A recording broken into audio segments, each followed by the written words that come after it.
മനസ്സിനെ ഞെക്കുന്ന ഒരു കാര്യം അവതരിപ്പിക്കാനാണ് ഞാൻ ഇവിടെ വന്നത്. ഞെട്ടരുത്. അപ്പൊ തുടങ്ങാം. ഞാൻ ഒരു പിടി ഉപ്പ് ദേ ഇങ്ങനെ എടുക്കുന്നുണ്ട്. എന്താ സംഭവം എനിക്ക് മനസ്സിലാവുന്നില്ല. കാര്യം എന്താന്ന് വെച്ചാൽ തെളിച്ചു പറയാൻ. ദേ ഉപ്പ് തന്നെയാണ് കേട്ടാ, ചെറിയ പാത്രത്തിലാണ് ഇടുന്നത്. നല്ലോണം ഒന്ന് മിക്സ് ചെയ്യാം കേട്ടാ, കറക്റ്റ് ഉപ്പുള്ളത്. നിങ്ങളെന്ത് പ്രാന്തായി പറയുന്നത്, എനിക്കൊന്നും മനസ്സിലാവുന്നില്ല. അതിനകത്ത് ആ ഫ്ലേവർ ഒക്കെ നമുക്ക് കറക്റ്റ് ആയിട്ട് ആ സ്മെല്ലിൽ കിട്ടുന്നുണ്ട്. എന്റെ നമ്പറായി, എനിക്കുള്ളത് മേടിച്ചിട്ട് വരാം.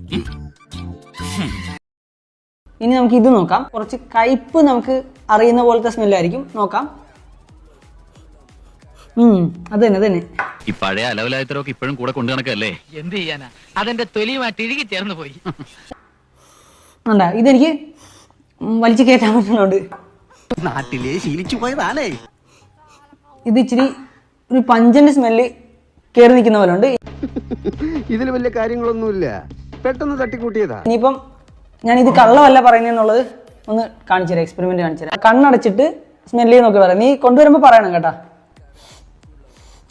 അത് നല്ല കറിയാണല്ലോ, ഉപ്പ് കൂടുതലുള്ളതല്ല. മറ്റേ അടുത്ത് കൺഫ്യൂഷൻ ആയല്ലോ, മറ്റേ ഒന്നുകൂടെ കാണിച്ച്. അതൊക്കെ നാട്ടുകാർക്ക് അറിയാവുന്ന കാര്യം അല്ലേ. ഇതാണ് ഉപ്പ് കൂടുതലുള്ളത്. കറക്റ്റ് ആയിരുന്നോ? പ്ലെയിൻ ആയിട്ടുള്ള ഒരു സ്മെല്ലിൽ നിന്ന് ഉപ്പ് വരുമ്പോഴത്തേക്കും ഒരു നല്ല ഫ്ലേവറും കാര്യങ്ങളൊക്കെ നമുക്ക് സ്മെല്ല് കിട്ടും. ഇനി ഉപ്പ് കൂടിക്കഴിഞ്ഞാൽ ആ സെയിം സാധനം തന്നെ നമുക്ക് പഞ്ചന്റ് സ്മെല്ലായിട്ടൊക്കെ തോന്നും.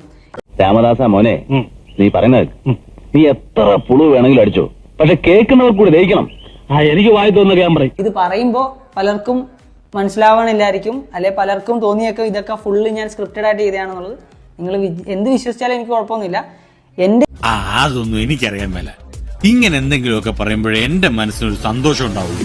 ഞാൻ എന്റെ സന്തോഷം നോക്കിയാ എല്ലാവർക്കും സന്തോഷമായല്ലോ, എനിക്ക് സന്തോഷമായി. എല്ലാവർക്കും പിരിഞ്ഞു പോവാം. ഞാൻ പോകുന്നു. Bye bye.